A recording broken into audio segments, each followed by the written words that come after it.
Welcome to Nordic Magic Link. Today I have Sasha Lipskaia with me, and she is an artist and intuitive coach, Mm, and mm, she's also a fellow podcaster. She mm, has the podcast called Being Brave, which I listen to, and it's mm. super, super inspiring.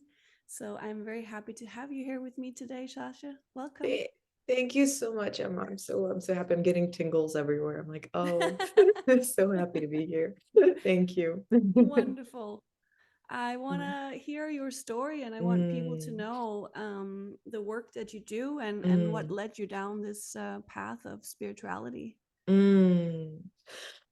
Oh, what a beautiful question.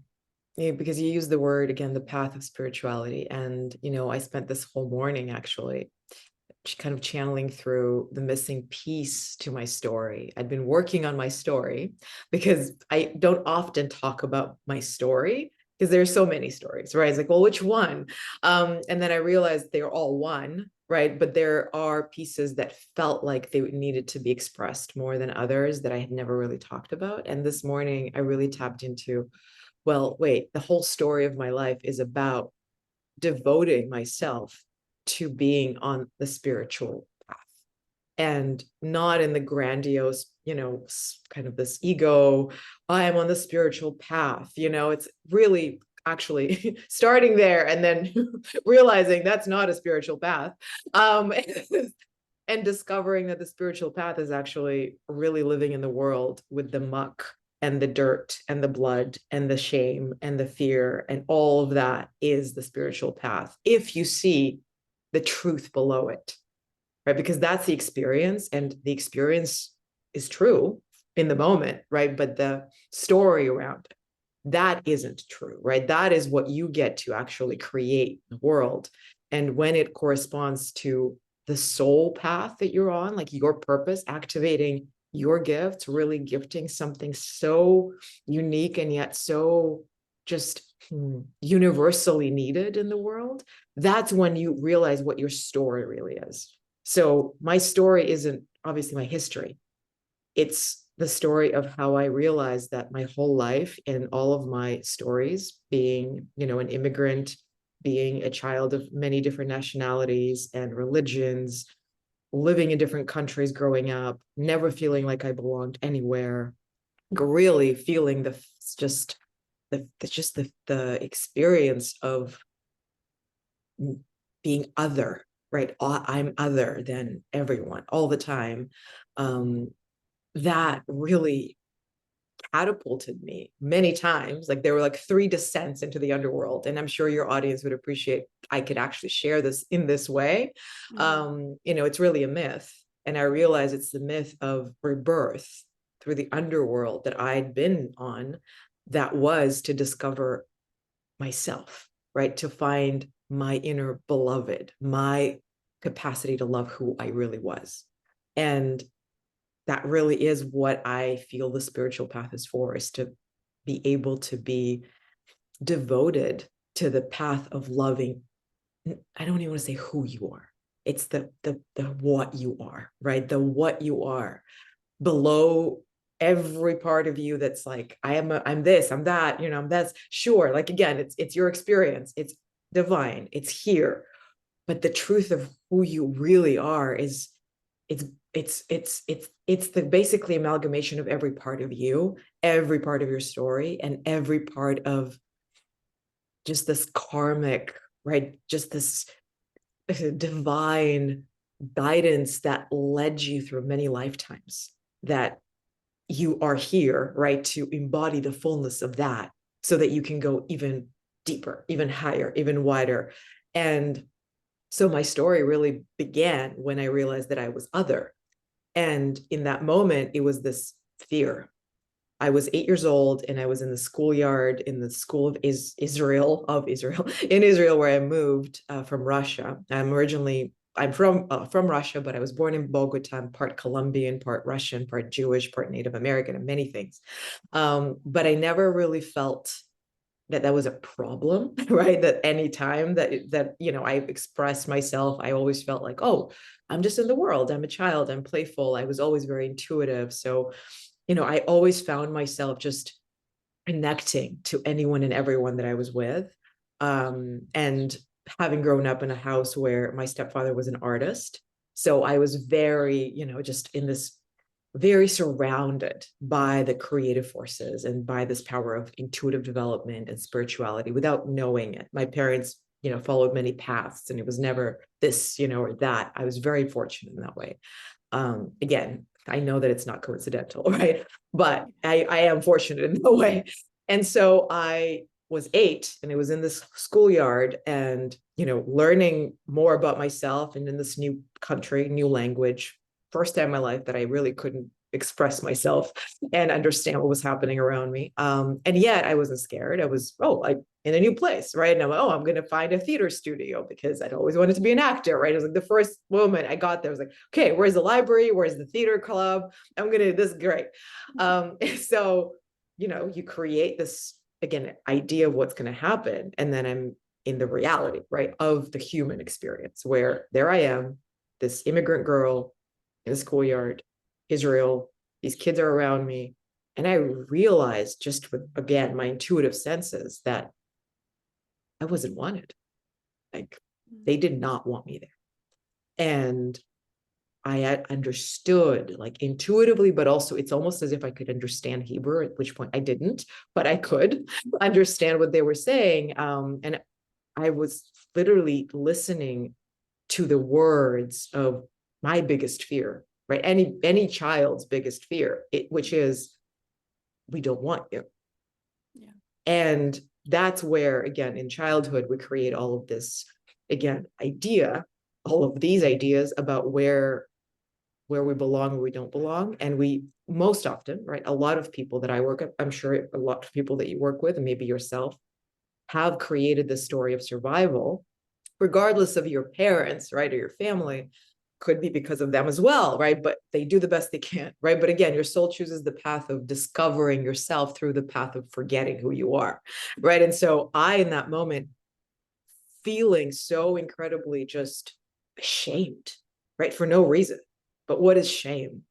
Like, what is shame? I was listening to one of my teachers I consider one of the greatest shamanic teachers, Alberto Villoldo. He was talking about shame. And I realized again and again, like, man, like, again, it's the original shame of, it's not that you did something bad, it's that you are bad, right? Something is wrong with you. And so that's where I felt I was wrong to just be, right? Something about me was wrong. And I didn't know, right, obviously, what to do with it, except the only thing I could do, and the only thing a child can do in a moment of, it's not safe to be who I am, is hide who you are, right? Is either you run away, right? Fight, flight, freeze, or fawn. But most children, being vulnerable, will adapt to the circumstances by either hiding, right, or running away. They won't fight necessarily. So in that moment, I hid. And I was walking around the school and I could hear these voices behind me. These kids were following me. And I was like, oh my God, it's like this insidious force of, you are not welcome. You don't belong. And they were literally saying, go back home. Wow. And I was feeling this fear, right? It's like, I don't know what to do with this. I've never felt that. Yeah. And so it's like, like, well, I mean, my mind, right, started acting on all kinds of ways. I obviously start creating stories, right, about how I needed to then be and what I needed to be and who I needed to be to fit in. And that led me on the path of living a double life, Emma. That's what started me on this path. In my inner world had always been very deep. I was always able to go right into my soul. I felt so deeply, you as well, I'm sure, as an empath. I could feel people. I knew what was going on. Could talk to spirit, right? I could find a way to communicate with like literally any element, right? The forest, the trees, like and that became my salvation in a way, because that's where I would actually find a way to reclaim who I was and feel loved and feel like I belonged. I felt like I belonged in the world where there was no one around me, but me and the elements, right? And I could find this energy to go back into the real world. But in the real world, what happened in that moment where I was so scared, and I realize now that's what we do, when we say, we give up our power, like, what does that even mean, right? What does it mean to give up your power? I mean, what is your power, right? We don't even question this, like, oh, don't give up your power, take back your power. Myself included, like I say this a lot, obviously I speak about it because I work in the realm of personal development and spiritual development. But what is power? It's like, well, power is knowing who you really are. And beyond that, what it is that holds who you are, right? That, your soul, right? The divine in you, that's what power is, knowing what that is, knowing how to access it and how to live through that. That's power. When you shut down who you really are because you're scared to be who you are in the real world, quote unquote, for whatever reason, and I'm sure, again, everyone has a story similar to this. Some are a lot more dramatic, right? I cannot say, right, that I was physically abused or that I ever really felt scared for my life. However, it doesn't matter, because to the nervous system, it occurs that way, right? It's not safe to be alive. Doesn't matter, right? That's why our stories do matter. And we need to take seriously the fact that trauma is stored in the body as an experience that you just never actually went through in a way of healing it. Right, you experience it and then you put it in your body and you locked it away, and then it will determine who you think you are and what you think you are here for and what you deserve, right, and what the world is about. So your occurring world will be determined by this literal, like, emotional, psychological, spiritual, physical experience of who you are, right? And that's embodiment, right? It's, what do you embody in the world? That will be the transmission of the world that you see, literally. And really, and so in that moment, I saw the world from one side. Oh, it's beautiful, it's full of opportunity, it's full of the divine. And then I saw it from the other side of, it's not safe to be who I am. I can't really be who I am, so I can't be in my power. So I shut down, right, intuitively, again, the part of me that held power. And where is power held? Now that I do this work, I know where it's held, right? I did not know then, but it's starting, right, with your sacral, right, your root. Again, we can talk about chakras, but really it's in the lower parts of your body where you first discover, I am alive, I'm here, I'm a human being, and I am, right? And so that part of me, I shut it down so that I could just stay small and quiet and be who I am in the realms of what was accepted in the way that I thought, and again, no one's at fault, right? I don't blame anyone. However, that is really where my sort of descent into the underworld of living this double life began. And then, of course, how beautiful that I'd always wanted to be an actor. And what a beautiful way for me to play into any story where I could feel my power safely because it wasn't in the real world. And so that was escaping, right, the truth of what I actually wanted to live and trying to find myself through other people's stories, right? That really is what acting is being yourself in the given circumstances, right? And I could do that, but I couldn't do that in the real world. And so I started on that path, and the next time that I realized how far away I'd gone from the truth of who I was when I started looking again for myself and my power in, then when I started being of age, right, intimate relationships. I then started trying to get that love and acceptance and belonging, and finally feeling like I'm worthy of something from intimate partners.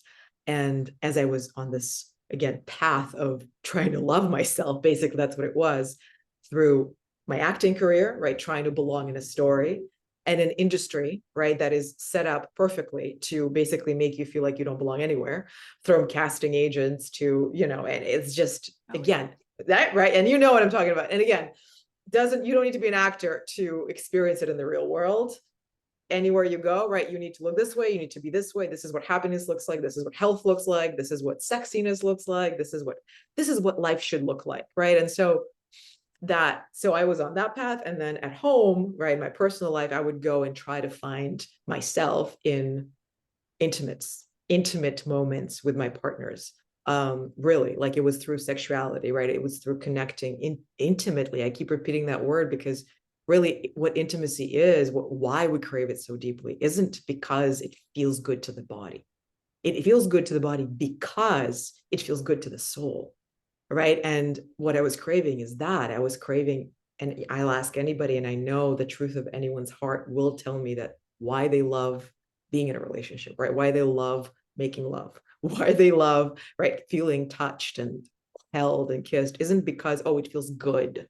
It's yes, it feels good because it makes me feel seen. It makes me feel like I can see someone else's soul, and it's beyond the facade. It's beyond the masks. There is something sacred here, right? They might not need to use the word, but that's what they mean. Again, I might be wrong, but in what I've experienced with who I know, that's the story, right? I feel something beyond humanity here that is everything humanity has to offer and so much more. And so again, the human experience is divine only when you see it from that place of, yeah, we are having a human experience, but we're not human. And so sexuality offers that, which is why I now work with sacred sexuality, right? You go beyond the human.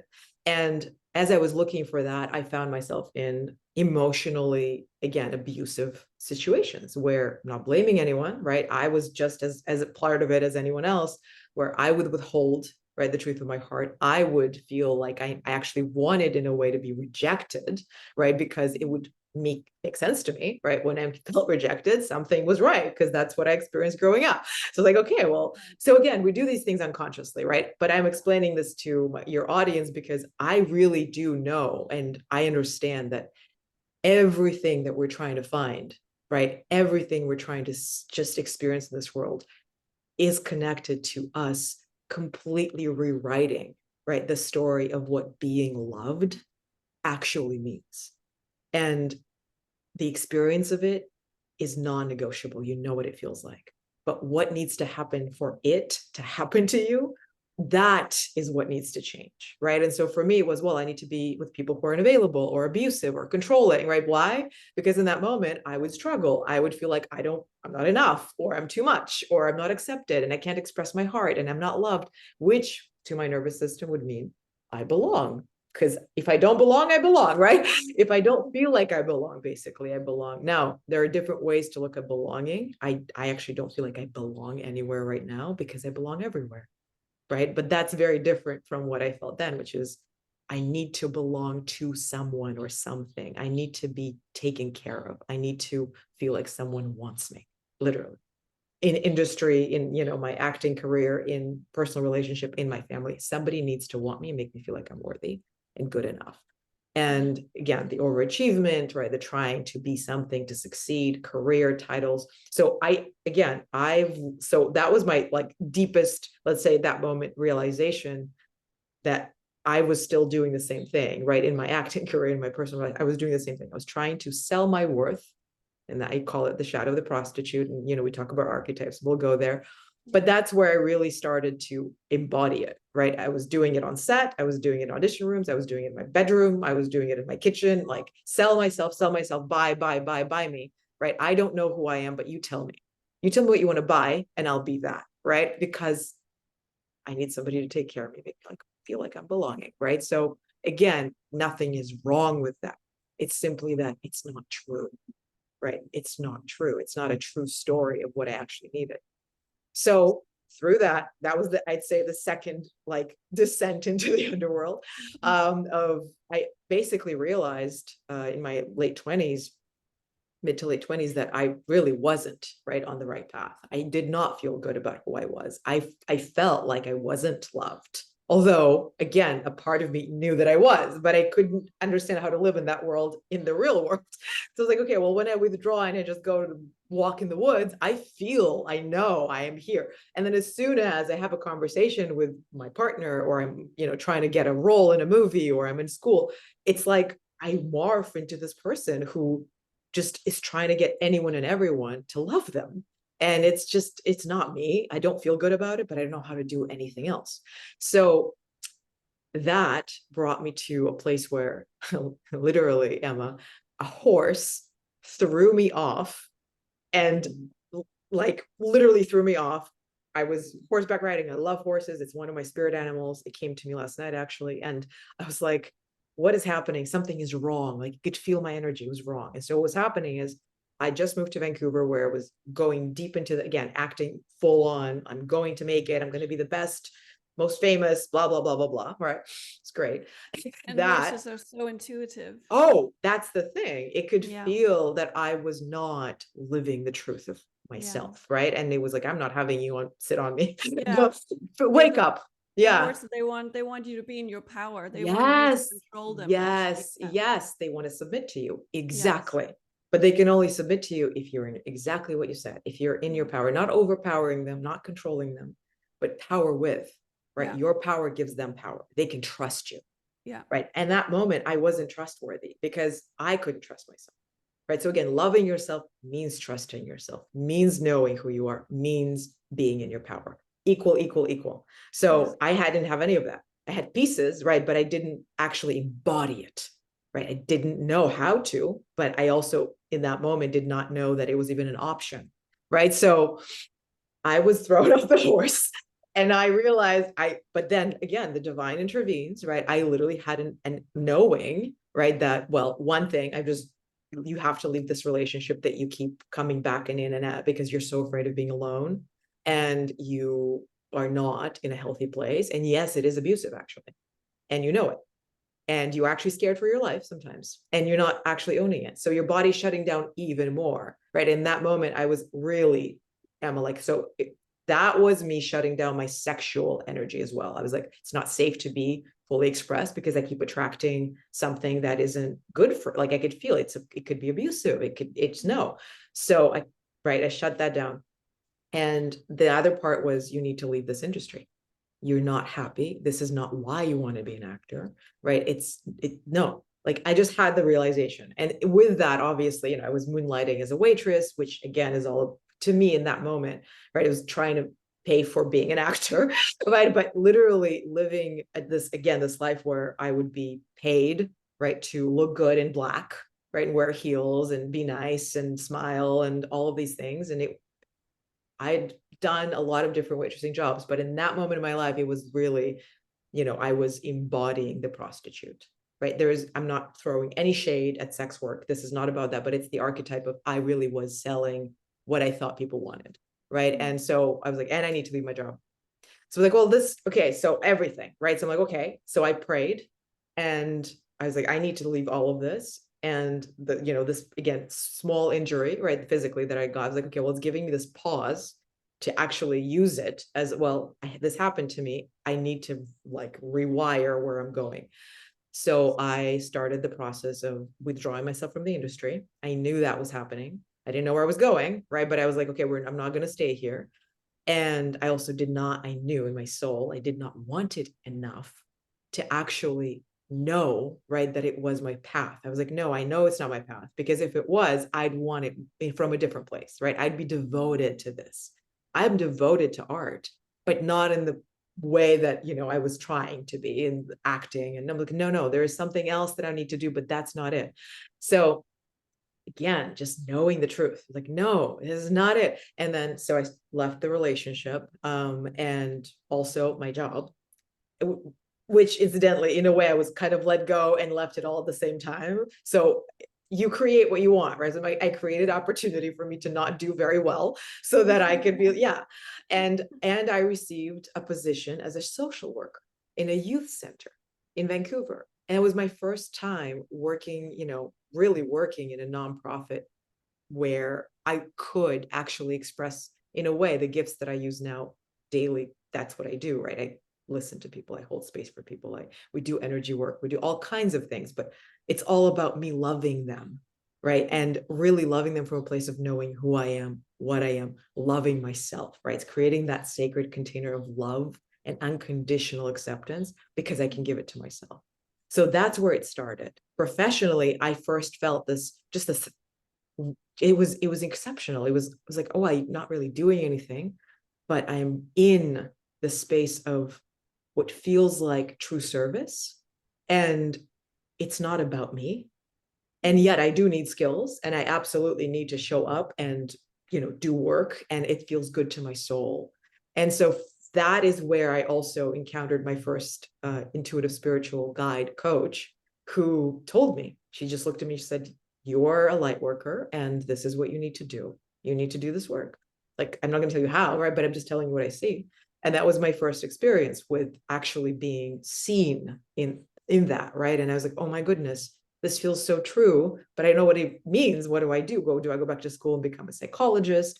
Which again, my whole life I'd actually been told I should be one, because people would usually come for me, for advice. And again, I was always intuitively doing my work, but I couldn't actually do it because I wasn't going to the depths of what I actually could offer, because I didn't know who I was. And so it's like you're really good at art, but you don't know your own talent. You have no idea what you're here to create. You just keep copying other people's art, right? Because you're good. But that's literally where I was like, well, I'm good. I have these skills. I know I have this power, but I don't know how to tap into it. I know how to master it. I don't know how to offer it from a place of, this is not me, it's coming through me, right? And I also knew that it had a lot to do with, this is coming back to the story that I realized this morning was really important. My stepfather, who was the man who brought me up, was an artist, very intuitive man, was dying of cancer at the same time. And I mean, he was going through a long experience with cancer at that point. It had been years, but that moment, it was quite critical, literally when all of this was happening. And I wasn't home. So I was in Vancouver. My family was in Quebec. And I, again, knew that the path I was stepping on was somehow linked to the path that he was on, because in his illness, in his search for a way to heal himself, he, in a way, mirrored my own experience of, I don't know who I am, except he had been a very successful artist his whole life. But he realized, right, in his later life that it's not who he is, right? And he was really trying deeply to commit to a spiritual, devotional practice of figuring out who he was. So he was following all of these teachers, and he started writing beautiful stories and just really embodying the path of a true seeker, but not calling himself that. And I noticed it from the moment it started happening when I was younger, but I never really put the two together, where it's almost as if he initiated me into that path. Because when I realized, okay, I have to stop this, this is not the path, this is not it, I have to leave this, and I didn't know where to go, I knew where to fall apart so that I can come back together. I knew that what I needed to do was commit to my spiritual work on myself. And so I started following spiritual teachers. I started reading spiritual books more intentionally, more devotionally. And although it felt like I'd been doing it my whole life, I knew I hadn't been, right? Not from that place. And I also realized that I wasn't ready, right, until then, to really see the importance of it, because that became my way of connecting the dots of like really understanding what I was here for, which was to find, again, the divine inside myself. And so that was, 12 years ago. And then as that was happening, I then discovered through my search, like, well, how can I actually do this work again? What am I going to do? I started following, again, different ways of understanding energy work. So I became a life coach, and that seemed like the best place to start. Right. I was like, okay, it's an education, or was yeah. So I enrolled in I found, first of all, I interviewed some life coaches. I wanted to understand what it was, because to me, it seemed so weird. I'd never heard of it before. It was, again, now it's like everybody's a coach, right? 12 years ago, it was somewhat happening, not as big as now, but it was still, it was rising. And for me, it was like, well, it feels like it amalgamates the best of, again, spiritual development and psychology. And that's in the best way, that's what life coaching is. It's the capacity to hold that container where you really allow, right, your clients to figure out who they are, what they want, where they want to go, without trying to, again, control, coerce, even not to inspire, right? If it happens, it happens, but it's creating that container and then allowing the person to find their own power. But you can't do that if you don't know your own power. Of course you could, there are techniques, right? Again, any modality will give you the best techniques, right? Will give you let's say the 50% or 30% of the work, right? It's like you can go through it. You can possibly help somebody profoundly in that way, but not as deeply as you really are here to help someone, if that's your path. And I knew, right? I'm enrolling in this program. I'm doing the program. He's dying, by the way, like really, this is like, and he's coming to an end. So I like realizing, and my parents are going through a very, very, very deep transformation.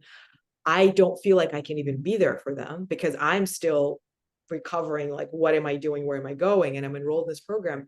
And there's this dissonance, Emma, where like, oh, this is fascinating. I'm learning about psychology. I'm connecting the dots, all of my experience. I'm good at this. I'm realizing coaching skills are awesome, right? Like I can guide people into discovering what they want. This is great.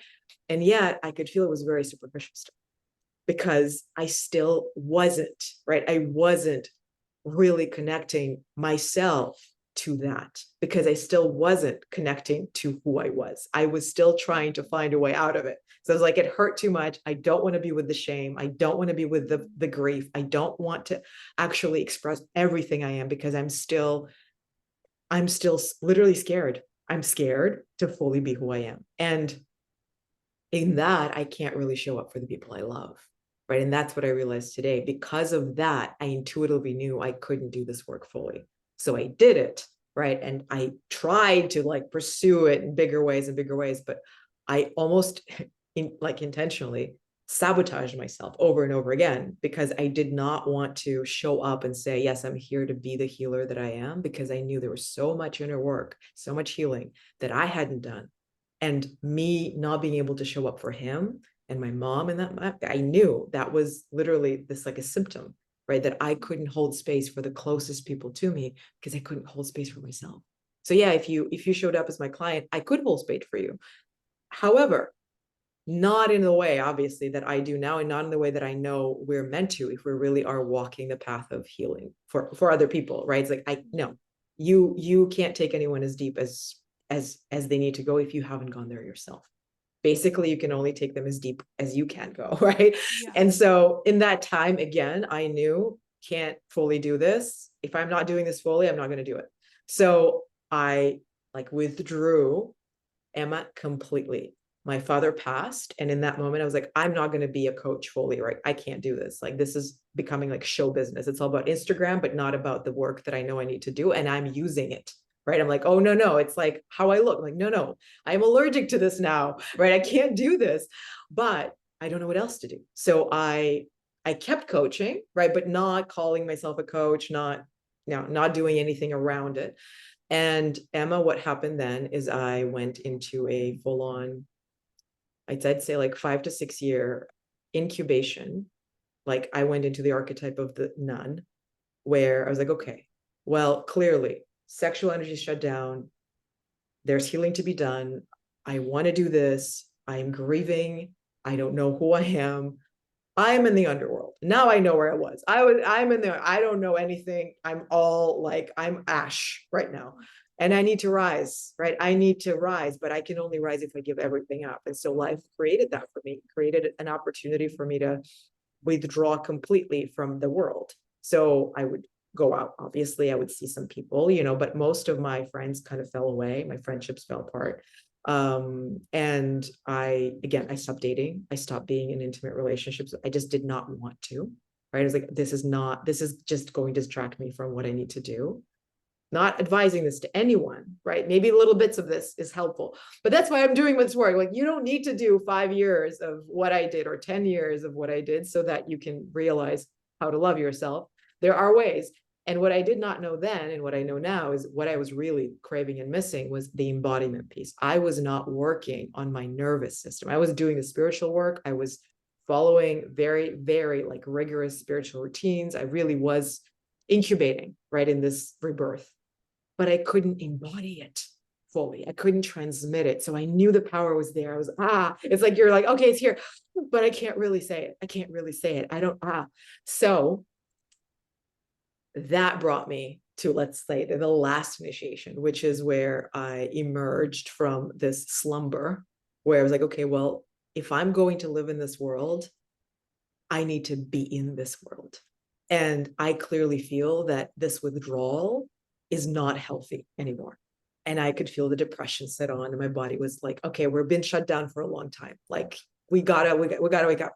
So I, again, gave up everything. At that moment, I was working at a university where I just did my master's. Again, reason being, I wanted to go deeper into understanding how to really understanding the spiritual concepts, the philosophical concepts, being able to articulate them to the world that was simple. So I went to grad school to study basically feminism and psychology and philosophy and intersectional feminism, especially, right? Again, decolonializing ourselves, our bodies. This is what it's about, right? It's becoming free to be who you are. Yeah. And it doesn't matter if you've never lived in a city or a country that's been colonized or oppressed. You know what it's like. Your psyche, right? Your ego is the oppressor. So shadow work, that's what it's about. It's finding the oppressor within and then falling in love with all the parts of you that have been shut down because of that, right? And that's what I discovered. So I was like, okay, time to emerge. Don't know how, but we're doing it. So I recommitted to being in the world. I started to be more visible online. I relaunched my business. I became like in the way that felt like, okay, we're actually going to do this and we're not turning back. And then Emma, the prostitute, comes up. Like this has to be like the best story for me to tell, because it's all wonderful. It all worked out. I finally emerged. I was like, I'm here, I'm doing the work. I'm discovering all of these tools now, like shadow work. And I'm realizing I've been working with archetypes my whole life, Emma. It's like incredible how I'm like now connecting all the dots. Since I was 4, I've been working with goddesses. It's like, okay, so there's all this stuff. I'm like, oh, it's great. And then somebody shows up in my life and they say, Sasha, do you want to do this? But do it in the context of my vision, right? My business. Do you want to work with me? And again, the story of let me just sell myself so that I don't have to do this by myself, right? So that I don't have to worry about where I belong. I belong, right? This person wants me. But here's the trickster, right? I knew again in my soul that anytime I would literally just give up doing my own thing, whether it's being with myself or again, working on my own art, I am selling my worth to the highest or only bidder because I am scared. Here's the truth. I was scared, and I was scared because I knew the work it was going to take. And I was lazy to do the work because I did not know how incredibly fulfilling and inspiring and freeing it is, because I'd never done it. The work being you and you. What are you here to offer? Who are you? Do everything you can, but know that that is what you're here to discover. It's not how to launch your business. It's not how to make more money. It's not how to, be the best coach or the best healer or the best Instagram or the best podcaster. None of that. That's ego, right? And that's the spiritual ego that I fell into. I was like, well, I could be an amazing coach and teacher and this person and this in the context of this amazing company and brand. I don't have to do anything. I can just show up and I just perform and then I go home. So I said yes. And again, that was beautiful because the actual work was good. I was contributing to a very, very good just environment, very healthy. I was doing my work. I was practicing and honing my skills and starving. Like my soul was starving. I was so angry at myself, Emma, and I was so aware and yet trying so hard to just like, no, this is great. I was like, no. So again, living in the two worlds until one day I was like, I don't know what's going on, but I'm resentful and upset and I don't want to do this work. And this is not me. And I don't know what's happening right now because I have everything I want and I'm paid really well to do it. So what is happening? So I was like, okay, I don't know what's happening, but I'm going to trust my intuition and I'm going to ask the divine again to just show me what I need to see right now. So because I'd done a lot of work, I knew how to ask, right? As I literally went to the woods. I was like, I need to know what to do. It's like, you need to leave this, all of it. You need to leave all of it. But I don't have anything else. But you leave all of it. And here's a workshop that you need to take. I literally felt like you need to take this workshop. And it was a workshop with one of my teachers, Sabrina Lynn is her name. I found her through, again, intuitive searching, right? It's like a video that I was called to. And at first she kind of actually turned me off because I was like, oh, that's too much. That's too much. I can't, this is like, no. It's like, yeah, because I see myself. I see the truth of myself. That's actually who I am. But I'm so ashamed to really be who I am. I can't reveal my power that when I see it, it actually upsets me and it makes me feel like it's too much. I was like, wow. And I knew intuitively that's what it was. I was like, okay, so I actually need to go in and I need to experience her work. I need to see what it is. So I went into a workshop that she offered, which was like a 2-day experience, and it was sacred sexuality. And it was a beautiful, Which again, is that based in Tantra, or what is that? so sacred sexuality is a way to look again at intimacy with yourself and the divine in the context of the feminine and the masculine, right? So it involves Tantra in the sense that all Tantra is being fully present and available to all that is, right? Through the body. It's the feminine path, right? It's the opposite of what I'd been doing my whole life, which is why that missing piece of, I don't know how to really voice myself in the world because I wasn't embodied, right? So Tantra is the path of embodiment, right? And sexuality is the birthplace of your creativity, again, of your power, right? And I was so shut down, although so incredibly aware at the same time that I was shut down, that I didn't know how to activate that part of me. I didn't know it was shut down, right? And so I was like, well, yeah, I'm not in a relationship, but I'm very aware of this. I've always been sexual, and no. So yes, but also not from the place of, again, soul alignment. And in that moment where I read sacred sexuality, I didn't know what it meant, but I was like, oh, sacred and sexuality, this speaks to my soul.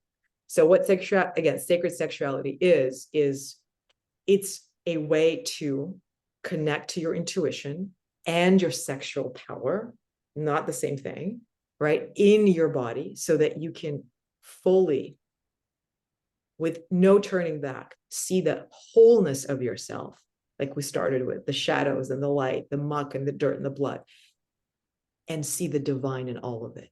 Because what is sex, right? What is sexuality? It's the merging, again, between the polarities, right? So that we can create new life.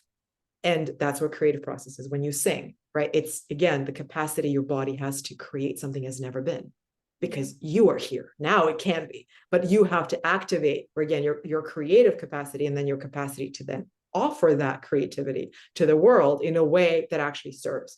So the masculine, and the way that we work with it in sacred sexuality and Tantra, and most of the sacred intimacy work, is the masculine creates a container, right? It deepens, it clarifies. It's the part of you that moves forward. It's not just the doing, right? It's the actual capacity to offer something, because it can be offered in a way that people can receive, right? It's not all over the place. And it's not, because that's what the feminine is. It's just the raw power of creation. It's life, right? So the masculine is consciousness, the feminine is life itself. They must come together so that creation can occur, right? And again, sacred sexuality is your capacity to discover that in your body. So literally the orgasm of your consciousness, your ability to just hold space, to be in integrity, to trust yourself, to do what you're called to know who you are, to follow, right, what you hear, with this just force of energy that moves through you. It's like, I want to love, I want to create, I want to experience, I want to taste, I want to be tasted, I want to be with the world, right? I am the world. There is no world without me.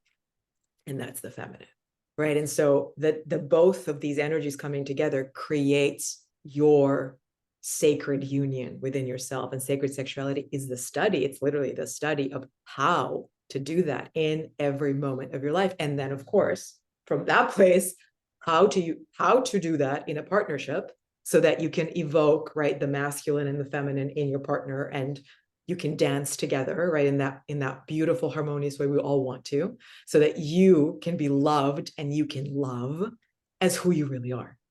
And then hold space for someone else to do the same, and lift everyone around you, whether they're your partner or not, lift them up to a place where they could tap into that kind of experience in their own bodies. And again, this is beyond, first of all, gender, right? It's not about gender, and it's beyond what we call sexuality, which is my attraction to you, right? Sexual attraction.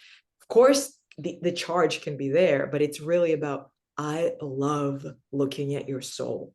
Like, I'm looking at you right now, not directly because we're on Zoom, so I'm kind of looking at myself, but I can feel your energy, right? And I can penetrate it with mine. And right now, as I said that, my womb, like my gut, just went on fire. And I'm like, okay, so I can connect to Emma's energy right now, and I could feel like the sacred in you, the beauty of everything you have to offer, and the grief of perhaps not being able to do it fully yet, or not having done it in a way that you want. And I can see it as a gift, and I can receive that, and I can move myself into your field of energy to then lift you up, to love yourself even more. because I can love myself, right, from that place of I am one with you. I can love myself as part of you in a way. And what I'm saying now could be esoteric to some people, but it doesn't matter, because what I'm saying carries the charge of what you want is to be one with something that isn't really you, so that you can feel what you are, right? And the crazy paradox is the not really you part, right? That I need something to see who I am, or I need somebody to look at me, is you, right? It's you, except it's the you that I talked about from the beginning. It's that divine presence in you, that's in you, that's in, somebody walking right down the street right now. It's in everyone. And it's the one, right? It's the one that you could just feel, oh, when I'm with that one, I have no doubt. I have only faith. I have no fear. I am completely free to be who I am. I know I'm loved. There is no question in my mind. That is love, right? That is grace. And that is what sacred sexuality offers you and I, or anyone else, from a way of looking at every single part of your life, your business, your finances, your body. Again, it's reclaiming every part of you and coming into wholeness, and knowing that healing means wholeness. So again, it's the path of healing without having to run away and withdraw. Sometimes it's necessary, right? But not forever.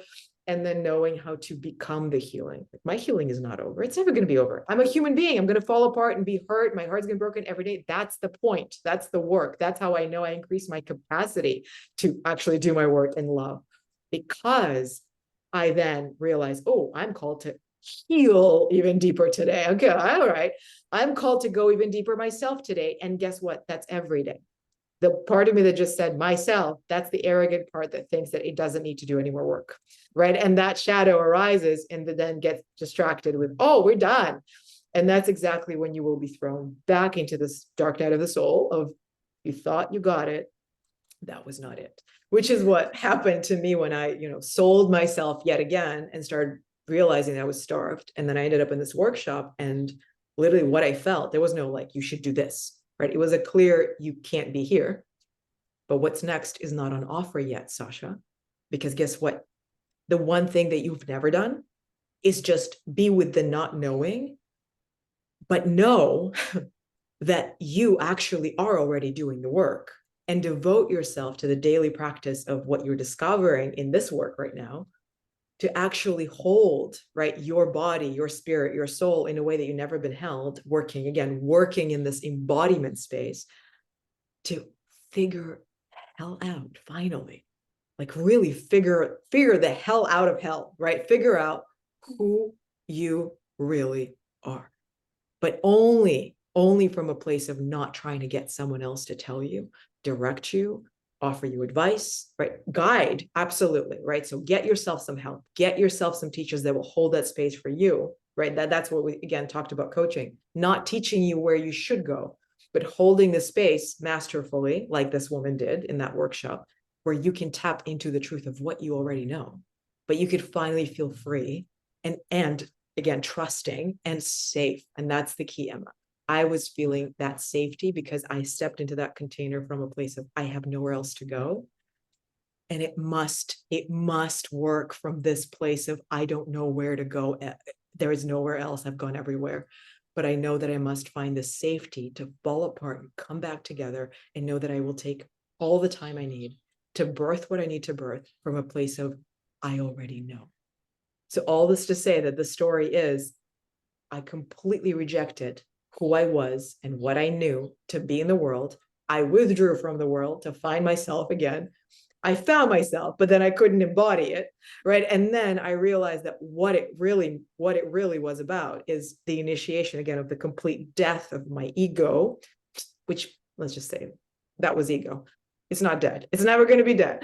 But it felt like in that moment of me just surrendering everything, giving everything up, my greatest fear had occurred. I lost my community, right? I lost my job, I lost my work, and I love that work. It wasn't something I did just because. I really wanted to devote my life to it. In that company, right, with working with the people that I was with, and everything was gone. Now, I was fortunate. I had savings, right? I knew that I wasn't going to be like suddenly on the streets, but I didn't know, again, how I was going to keep living. There was no like, well, this is the next thing. I didn't have a practice anymore. I'd given it up to work there. Right. So I was like, okay.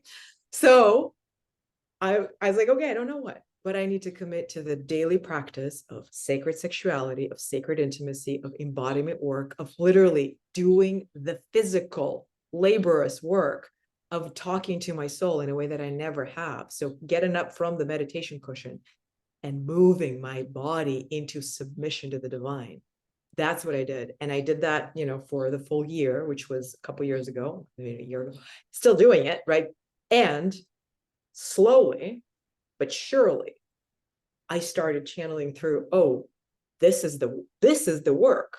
Like, it's not the only thing I'm doing, and I will not commit to the one thing forever, but for right now, this is the concept with which I do everything.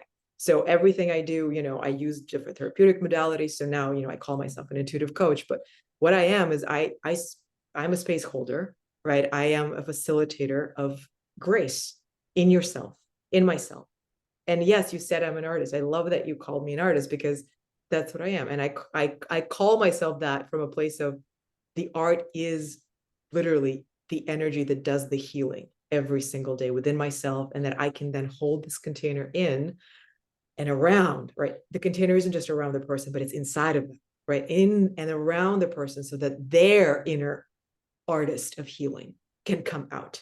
Their shaman, their teacher, their guide, their wise woman, all of the archetypes that I work with, right? The goddesses, we talked about them. Again, whoever and whatever, way that people actually connect to the divine, and understanding how to work with the many parts of them that have been shamed and rejected.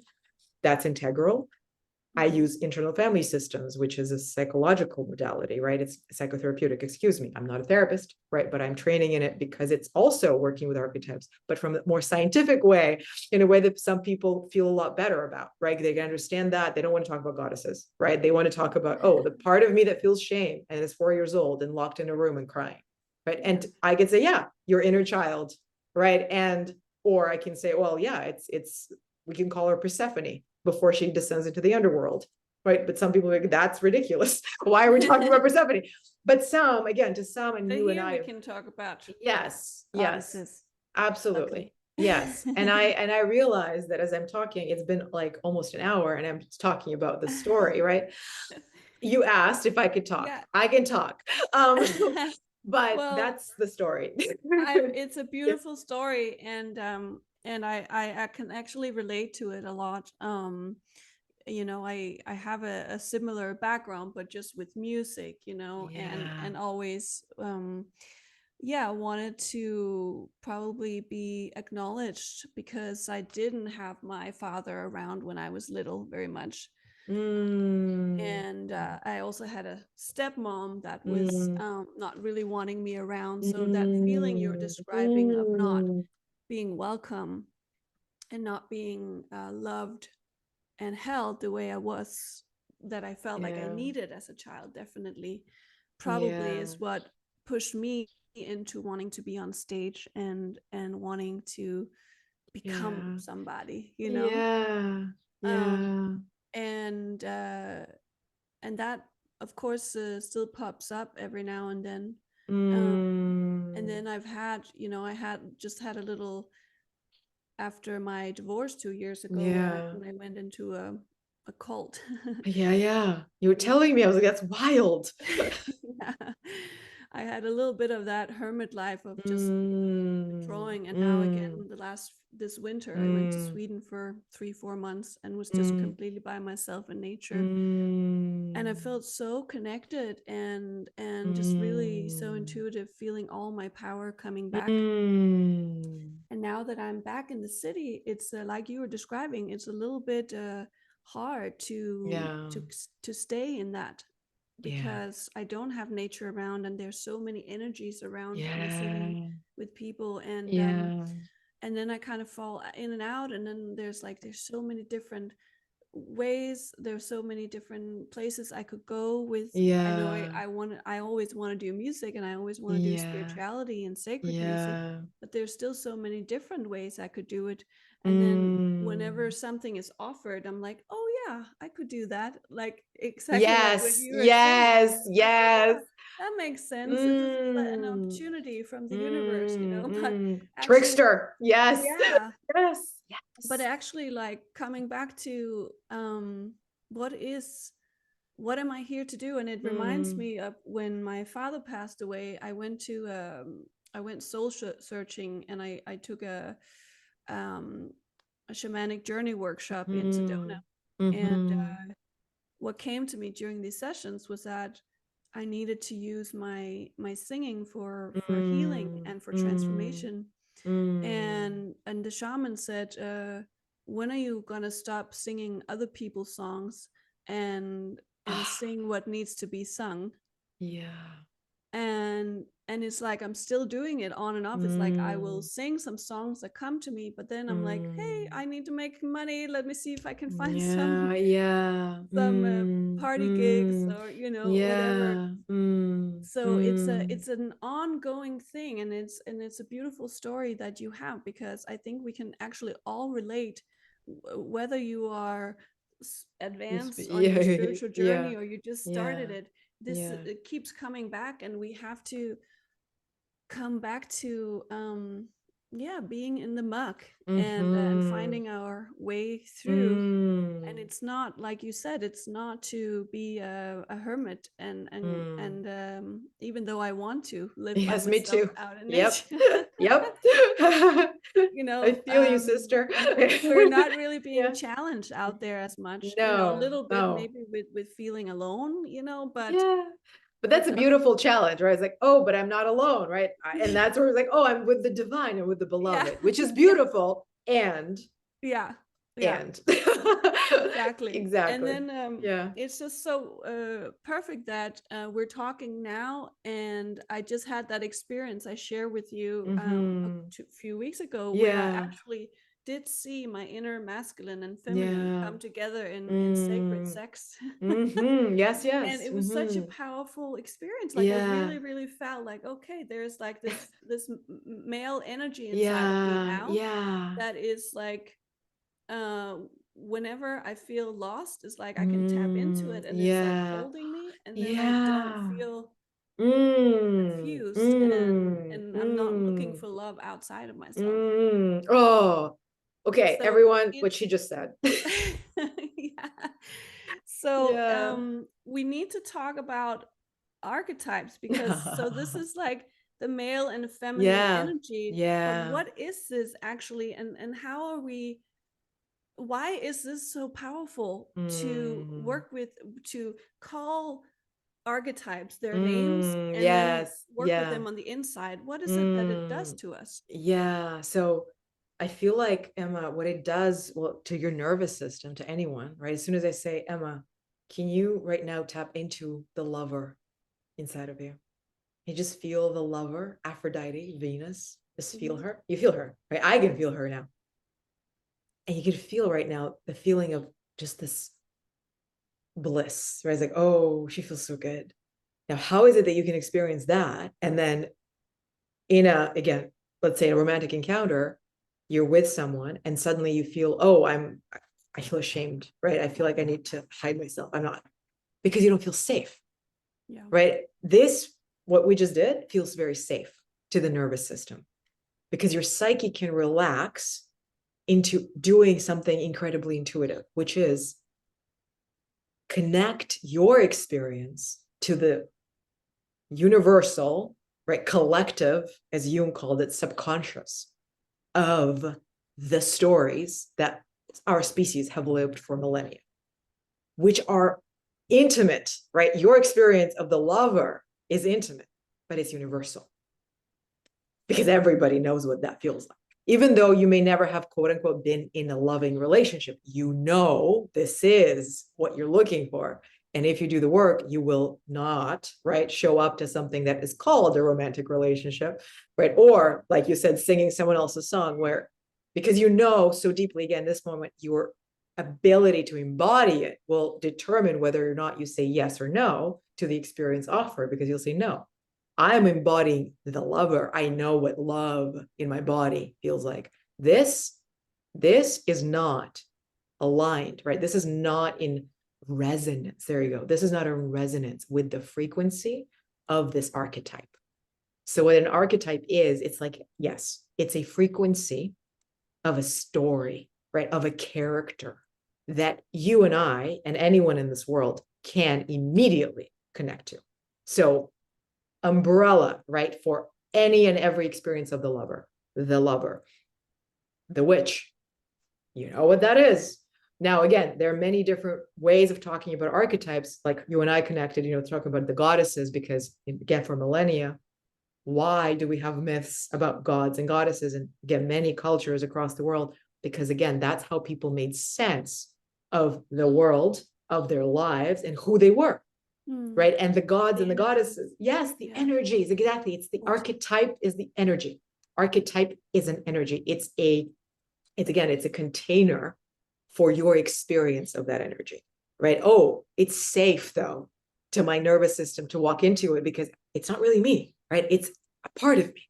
So I can surrender myself to that energy and feel safe and held in it and express myself as the lover, knowing that I am in a way, right? My psyche knows I am stepping into a role in my subconscious that I can fully identify with in that moment, but I can step out of, because there are many more archetypes, right? There are many more roles in my subconscious that will come in and hold and support me in whatever way they need to in the next moment, right? So again, why we feel safe is because it's like my story of acting, right? You're stepping into almost the universal story, right? The hero's journey is the universal myth, right? Of discovering who you are. What I said about the descent, right? The dark goddess descent, which is used again in many cultures. There's a myth of Inanna, Persephone, right? Why? Because the idea of rebirth and going to the underworld, right? And giving everything up and literally dying to everything you thought you were so that you can be reborn in your power, the phoenix. We all identify with that. I might never even know the myth, right? But you say this to me and my psyche would say, yeah, I get what that feels like. I understand what that feels like. I feel that actually that's what I need to do, or that's where I am, but I don't know like what to do with it. So again, working, like actually intentionally working with archetypes, understanding archetypes psychologically, philosophically. So in the context again of the nervous system, of the unconscious mind, when we talk about rewiring your thoughts, right? Rewiring your mindset. What does that mean? It means you go into your body's way of creating meaning, beliefs, right? That come from feelings. Again, I, as an 8-year-old, it's not safe to be who I am. I create meaning. The feeling of being who I am creates unsafety. I gotta play something else. That is wired into my body until I unwire that, right? And the archetype that I'm working with is first the wounded child, of course, but also the prostitute that in that moment, and the victim. There are many, right? But those are major survival archetypes that I work with. That I'm taking a lot of these concepts from different teachers, specifically, obviously, Carl Jung, who pioneered the archetypal work in psychology specifically. But he wasn't the first person. Like, again, millennia of working with archetypes, and every myth, every story, every book, every movie, it's an archetypal story you're looking at, right? Every love story, every heroic story, every story of just the great war, right? The great battle for life and love. It's an archetypal story where archetypes come in and you can say, oh, Joe is a hero, right? And David is the villain. And then Marcus over here is the magician, right? Is the sage, is the advisor, right? Again, if you look at what is it called? The hero with a thousand faces, right? Joseph Campbell did a lot of work with this. Again, every spiritual tradition, every religious tradition, every philosophical tradition, every psychological tradition, again, and every now personal development modality will somehow be based on archetypes. Even when we talk about let's change your thoughts, right? Let's think better thoughts. We're talking about archetypes. So a thought is an archetype. I'm not worthy. It's the archetype, again, of the prostitute who's like, I'm not worthy. I'm not worthy of love. I can't be loved. I must sell myself to receive love so that I can survive. Hence why it's a survival archetype, right? And it's a shadow because it hides the power that you have to love yourself so that then you can reveal it, right? I know how to love, right? Love is, it's a verb, so that you can then receive the experience of love from the world, from a partner, from a job, from a friend, from your family, right? Evoking love, but you have to transmit love. So again, the archetype of the lover, when you feel into it, Venus, Aphrodite, your body starts to transmit love. That's what happens. So neuro wise, right? So your neurological system, your subconscious mind tap in to this idea, like, oh, we can do this. We know how to do this, and it's safe. And we're going to fully allow ourselves, right? This is your nervous system relaxing into it, to open the energy channels, right? There are usually closed to this energy, which is why if you're in a situation where you don't feel safe, you won't feel much love. Your heart will close. And then, yeah, I can talk about love and I can say, yes, I love you. I'm a lover. It's like, and it's going to feel like I'm going to just try to pound it into you, right? It's like, that's not the lover. That's a bully, right? So that's the archetype of the bully. Why does the bully come in? Because the bully feels, again, like love is being withheld. It's never received love. So it's going to go and it's going to make other people feel the same way, right? I need to take power from you so that I feel powerful because power has been taken from me, right? And so that's the archetype that we can work with. For example, should you feel, oh, well, anytime I'm in a position where I want to love and I want to receive love, somehow, right, I start trying to control, right, and starting to get, and basically making the other person feel like almost threatened with my energy. Well, maybe because when you were, again, a young child, you created an idea story that to be worthy, to be loved, you needed to bully people into it because that's the only way you felt like you could receive love, right? You were bullied. That's love for a child if that's all you know. I said, okay, so we have to look at that shadow again and see what the light is. So again, working with archetypes then means what? No archetype, doesn't matter how awful it sounds, right? Again, no archetype is bad or good. Some feel a lot better than others, right? But they're not bad or good. They're simply shadow or light. And every shadow contains light. Every shadow holds just the deepest part of you that is trying to get your attention to emerge into the light. But the light doesn't fight, right? The light will emerge when you look through the shadow. And so again, the shadow is not to be fought. It's to be seen. Shadow is any part of you you've rejected, repressed, basically made yourself feel like you're ashamed to look at. For example, I have a shadow of, I'd say, the arrogant conqueror. Like I like to go for it, and I'm like so full of myself, and then I crash and burn. Why? Because it's a shadow, right? And I'm trying to get validation and love. And then the prostitute comes to play, right? It's like, let me sell myself as a conqueror and da da da. And again, the masculine and the feminine. The prostitute is feminine, right? I'm trying to get love. The feminine always tries to get love, and the masculine tries to create more power, right, in the world to actually, again, ideally, in the light sense of it, create a container for the feminine to love, right? I'm creating a world where a feminine being can be safe to give birth, to love, to offer her radiance.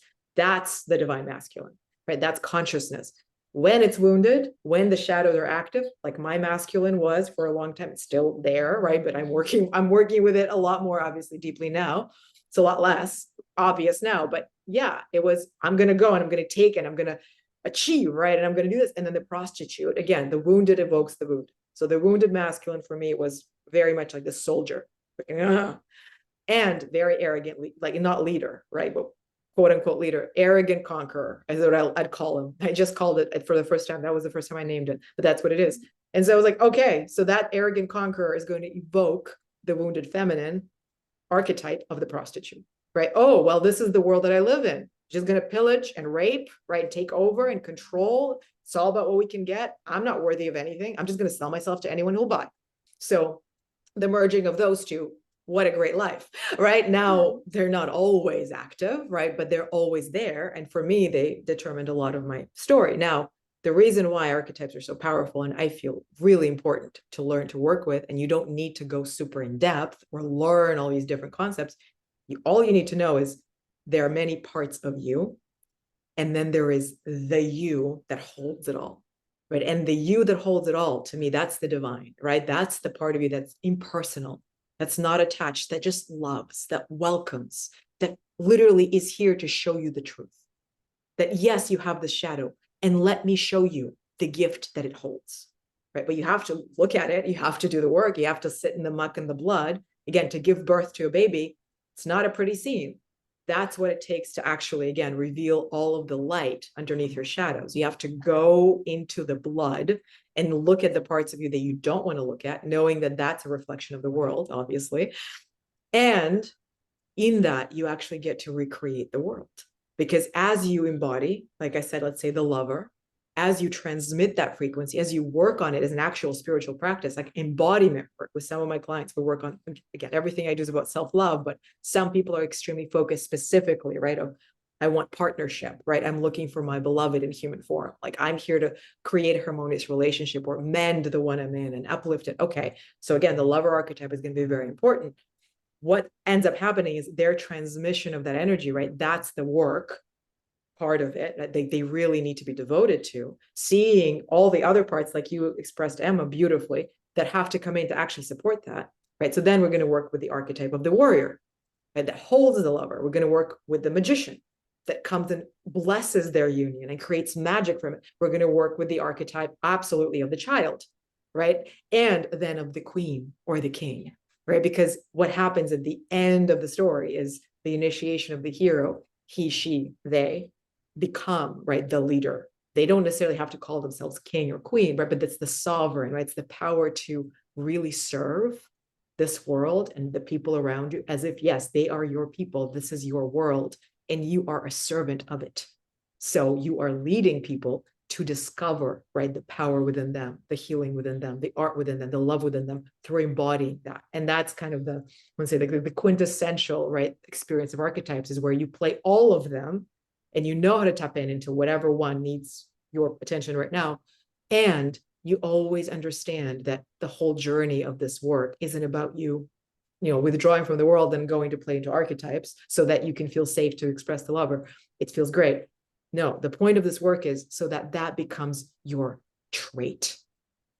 It stops being, one of my teachers, John Wineland, says, we want to make sure your nervous system is wired enough to make sure that it's not just a state you're in, right? Like a trance state, right? I can feel the energy. I know the truth, right? Like, sing your song, Emma. Like, I can feel it now. And then you come into the real world and you're like, I forgot. Whereas like something just triggered me, right? Like the shadow of the prostitute is back. Y'all is back. Well, that's what happens when it's a state that it doesn't become a trait. Right. And I love that like distinction. Yes, you can be in the state of the lover, but until it becomes a trait, you won't be able to transmit that with true power, right? With accountability to what it's actually about. It's not just about, I am the lover, it feels great. It's, I am embodying my capacity to love so powerfully that it activates every gift I have, and it literally penetrates this world with this power. And I know, right? I know that it's not about me. It's about this world experiencing more love. That's what the lover's here. I'm here to offer this world an experience of love. It's how I look at people. It's how I talk to people. It's how I be, right? So it's not what I have, it's who I am. And then again, love stops being something you get or even give. It's literally an experience you have inside of you. It's, I am this. And from that place, right, I am on purpose. I am focused. I'm creative. I am activating all of these different archetypes again that come into play. The lover comes in a lot because there's something happening with Venus in the sky. I learned this recently. Like, oh yeah, that's why I feel this energy so deeply. As well as, and this is the archetype that we talk, the prostitute is the shadow of the lover. The lover is the light side of the prostitute. So when you commit to recognizing your worth, right, and knowing your song is here to be sung by you and no one else, and no one will pay you for it, because you must actually earn the right to know its value and show up and say, this is what it's worth. It's free, but it isn't cheap. It's free, but it isn't cheap, right? And that's freedom, and that's truth. And I just literally used a phrase that one of my spiritual teachers, the one that I followed in my first awakening path, that I found through my stepfather, incidentally, his name is Muji. And he's, again, there's a lot of Eastern spirituality that he connects his work to it. I love it because, again, archetypes, we can talk about the shadow of the ego, right? And the light of the self. Those are archetypes. What is the ego? It's an archetype. It's an archetype of the part of you that only wants to survive and get things for itself so that it doesn't die, right? And it's not true. It's not bad. It's not good. It's not pleasant, right? But it's not true. Whereas the archetype of the self, again, the wholeness that holds all of your parts, that is the truth of who you are. So any part of you can be true in the moment, but that's not the truth.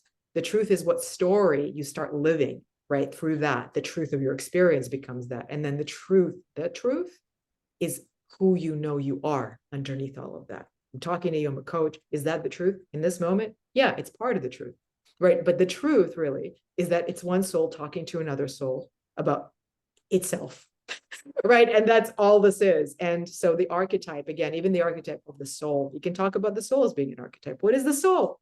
It's this thing inside of you that just wants to tell you, you are here to learn how to love who you really are and offer that to the world. That's the soul. That's beautiful. So that's why archetypes. But of course, you and I working with goddesses, there's a reason why we're called to it, millennia, because they embody so many different characteristics, right? Personalities that we can connect to. And it's a lot of fun. And it should be. It shouldn't be like fun, like fifi fun, like superficial fun. But it should feel good, again, to your nervous system so that you can play into it and know like, oh, I'm doing deep work. But also, I am actually doing something that's very intuitive and natural because we've been doing it for 10,000, 20,000 years. And now I get to do it from a place of this is actually the healing work that I'm here to do so that I can be in this world as my whole self. And then you start recognizing, of course, how these archetypes, the many of them, play in the world and the people you're with. And then you can actually understand and connect to people from a place of, oh, none of this is personal. None of this is about me. We're all playing a story. So what story do I want to tell from a place of I'm devoted to being in the truth of my heart and serving from that place? What story? Who do I need to be? What do I need to give? How do I need to be? And that's where archetypes are so incredibly powerful. Yeah. So let's say that you have the unbalanced version of the male and the female, so the prostitute. Yes. How do you get to have the balanced version of that and have it all the time, not just radically? Yes. Well, so the short answer is it's never going to be balanced. It's not. That's why we're here, right? We need the tension. Yeah. We need the tension. So the ego is a beautiful instrument, right? It's the part of you that plays false so that you can hear the true sound of your voice, right? It's like, it's not true so that you know it's true. That's what I'll say to you, right? Like that's what we need that. So you need the shadow, absolutely. And it's, again, it's capacity to take control of your life. That's what we want to work with, right? So the harmony comes from your capacity to see it and then work with it. So how you do this is first you acknowledge that you have these shadows, and without feeling that it's a waste of your time or that you don't want to do it because blah, blah, blah, you really commit to the work of knowing that actually this is the way to the one thing that I actually really want, which is to be loved for who I am. That's all I want, right? And that's why we're doing it. So what you do first is you acknowledge that they're there and that you get to be really curious about what gifts they hold. So you become deeply curious. And from a place of curiosity, anything is possible because you're not going in to attack or slay or, again, look at them so that you can deny them even more or criticize them. Critic, that's another survival shadow that I love. That's the one that comes in the most. This is stupid. I told somebody I was working with, if anything tells you this is stupid, it means it's important. We're just going to reframe that right now. Yeah. So let's just do that. And she said to me, oh yeah, I thought this was stupid. Then I remembered it's important. So I was like, oh, good. So this is, again, the ego, like, this is stupid. Yes. So just noticing, right? Okay, I have curiosity around it. It means I'm ready to go in. My nervous system can relax. Then what you do is you start noticing what pattern in your life keeps repeating, right? Again, we all have all of the archetypes. Some are more powerful in you than in me, but we all have the survival ones, right? So the survival ones, and this is, I'm referencing Carolyn Mice, who I'm studying with. So she developed a very beautiful system. She has a book called Sacred Contract. I recommend it to anybody who wants to learn more. A lot of archetypes from, again, what we know already, that she added herself, but it's all the idea, again, a collective unconscious, right? All of these parts of us. So there are 4 survival archetypes that she works with. I added another one. I just shared the critic, the shadowy critic. And this one comes also with my work with internal family systems, which also uses archetypes in a way, right? So there's the self, and then there are all parts. But then you can name your own archetypes, right? You can actually create your own ideas of what they look like, where they come from. So whatever works for you. Probably helpful too, because then it helps you just really see and feel what is that, and then you recognize it better next time it comes up again. Yes. So there you go. So that's the answer to your question. You start seeing. First is awareness, right? Knowing that the only thing you have control over is where your attention goes, right? What your awareness is on is what you're going to focus on. And that is the number one step, is knowing that you can place your attention on, okay, this is coming up. Let me get curious and place my attention on, where else does this come up? And how does this come up? What archetype does this feel like? Then, of course, if you're confused, you read a book, you enroll in a course, you hire a coach. Again, I'm not doing this work here because I just channel all this knowledge out of nowhere. Yes, this knowledge evolved in me. Absolutely. I felt like I told you, my whole life I've been working with archetypes, literally, without knowing what I was doing. But the reason I didn't know is because I wasn't actually being taught. Right. And so now that I have had the training and am in training, and I feel like I want to say this really important part, I always want to be in different type of development of my craft, I realize, yeah, there is a system to this. And there is a way of working with archetypes that isn't just like, oh, today I feel like I should work with this. Like, you have a way of going forward that's not overwhelming to you, that feels like the most natural progression of what's the most important one to look at, right? Which shadow. So again, the survival, there is the child, right? The wounded child. Different ways of talking about the child, but the wounded child is a big one. The rejected child, right? For you and I, for example, the invisible child, like yeah. Then there is the prostitute. We talked about that one. The victim. We all know that one. The saboteur. And that's a really interesting one, because that's the one that shows up when it's like, oh, she's about to come into her power. Let me trick her. That's the trick. She's like, are you ready? Are you sure? I don't think so. Right. And that, again, that shadow allows you to step into the light of the magician.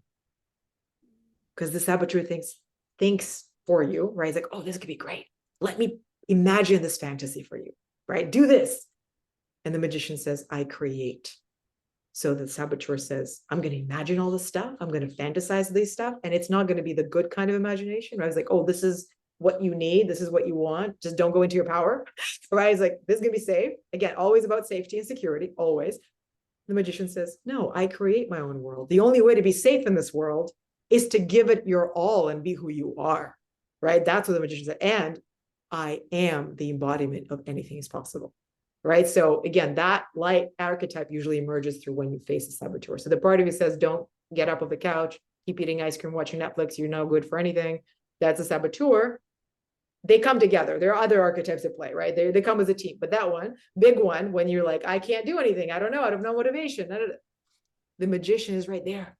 Right. So when you're like, oh, what's happening right now? Let me get curious. Right. Okay. So I don't want to get up. What archetype is this? It's helpful to know. You can, again, work with somebody who can help you name it yourself, understand what it is through, again, getting some kind of guidance, or again, just experiment. Okay. It feels like it's sabotaging. Call it saboteur. Maybe it's the critic. That's the one I added, right? It's the one that says, oh, you're never going to be good enough. You're an imposter. You don't belong. Right. Get out of here. And the light of it is the servant leader, right? It's, I stand for truth. You're not good enough. You shouldn't be here. And the servant leader is it. Interesting. What is the truth? I'm here for truth, right? So again, that's the light side of the critic is, no, let me see the truth. Let me see the facts. Wait, Emma, you have a beautiful voice. Your voice resonates with literally the frequency of love. People receive it. It's healing. Yeah, sing your song, right? That's the sovereign leader. That's the, like a public servant. No, we need this. The world's asking for it. Don't you dare withhold this gift. Don't you dare hide it away. No, you're asked to show up and serve, right? And that is the light to me, in my experience, of the critic that's like, no, you're not good enough. No. So we all have it. And again, the saboteur and the critic, they work really well together. So then the critic and the saboteur are there and like, okay, being criticized by myself, to myself. I'm sabotaging myself, right? I'm not doing the thing I need to do. What is the gift? Let me do some shadow work. And that's what we call shadow work. You sit with the shadow, you look at the shadow, you ask the shadow what it needs, what it wants, why it's there. You come, again, curiosity, right? You come with that curiosity. You're here for a reason. Again, this is important to know for everyone. Anytime you're working with your shadow, any type of archetype, no, it has a reason. It thinks it's helping you. That's it. It's doing its best it can with what it has because it wants to help you. As does every person in the world. They're doing the best they can with what they have. And trust me, they all think, every person on this world, even the ones we consider to be evil, they all think they're doing what they need to do for the better of everyone. Except their idea of that looks very different, right, than we might want, or we might call good. But they're like, no, this is what needs to happen, right? This is what I think is right. Everybody believes that. So does your archetype in the moment, right? Like, I need to do this for you. You need me to do this. You don't want to be out there. And again, there's therapeutic work to be done. I'm not a therapist, right? So you might need to, I am all for it. I'm going to get therapy for sure. Like, especially now, like, oh, now I really want to get this kind of therapeutic work, because now I really believe in the power of it from a place of seeing all of these modalities come together. But I want to say again, therapeutically, it's deeper work with your nervous system, right? Again, your trauma, all of the things, trauma being the story that your body's storing, embodiment, right? And then there's yogic work, which is more of that, again, the embodiment, the transmission of the energy. When you actually, like you said, how do we harmonize? That's where you start harmonizing. It's like, okay, I know how to work with the shadow. I know that I'm held in a safe container to see that it has something to offer. I know how to ask it. And then you start working with it through embodying it, actually activating it in your body, welcoming it, right? So then you integrate the shadow. You integrate it so that you can reveal its light, so that it can feel safe to let out the light. It's like, oh, I'm not rejected. I'm not shamed. I'm not bad, right? I am not bad. Like, no, you belong. So it's literally you doing the opposite of what I experienced at 8 years old in Israel, where I was like, you don't belong. That's what you're doing with every shadow. You belong. I want you. I know I'm not you though, right? And I know that you are not true. But what you have to offer is pointing me to the truth. So I'm grateful and I want to see what it is. And that's the work. And again, there are many ways. There's shamanic journey, right? There is coaching. There is facilitated group experiences, right? There are workshops. There are courses. There are many ways of doing this work. All of them are good. All of them can come in tandem, right? Or be standalone in certain parts of your life. But just knowing that you get to ask the question of, I have clearly created, right, something in my life from a place of not knowing, right, that I was doing it, because a part of me, an archetype, was actively moving me forward, controlling, right, my psyche to create this because it thinks it's good. So I'm going to stay on the couch. That's the new story. It thinks it's going to protect me from being visible. Why? Because it doesn't want me to get hurt. Because that's the experience that my 5-year-old self and 15 and 25th and whatever, right, it has a good reason. So what is the gift? How do I talk to it? How do I embody it? How do I welcome it back so it doesn't feel like it's being rejected? So it feels safe. Again, we're talking about energies here. So it feels safe to tell me its story and what it actually wants. It wants for me to be strong, safe, protected, and loved. Great. How am I being guided to reveal the gift that it's hiding, right? So in this moment, I want to be loved, and I'm sabotaging myself because I'm so scared of being rejected, not loved. And obviously what I'm creating is experience of more rejection, right? Like not being loved because I'm not expressing myself and I'm not being seen. So again, whatever the saboteur or whatever shadow is offering you as a result, as do this so that you get this, it's never going to give it to you. Whatever ego is promising you, you're never going to get, right? The actual experience of the story you could get, I'm going to get married, right? Or I can get this job or make money or whatever. We all know this. Get what you want, but not what you need. Well, that's what it means. You don't actually want it. Your ego wants it. You need what your soul wants, right? Yes, I need to be loved. I need to be loved, not by somebody specifically, but just by the world. That's a need. So yeah, it will offer you that. It will never give you that, right? So you're like, oh, okay, cool. This is not working out. So what's the gift? Let me ask. And then, like I said, the working of actually integrating it, embodying it so that it can reveal to you the light archetype that it's holding.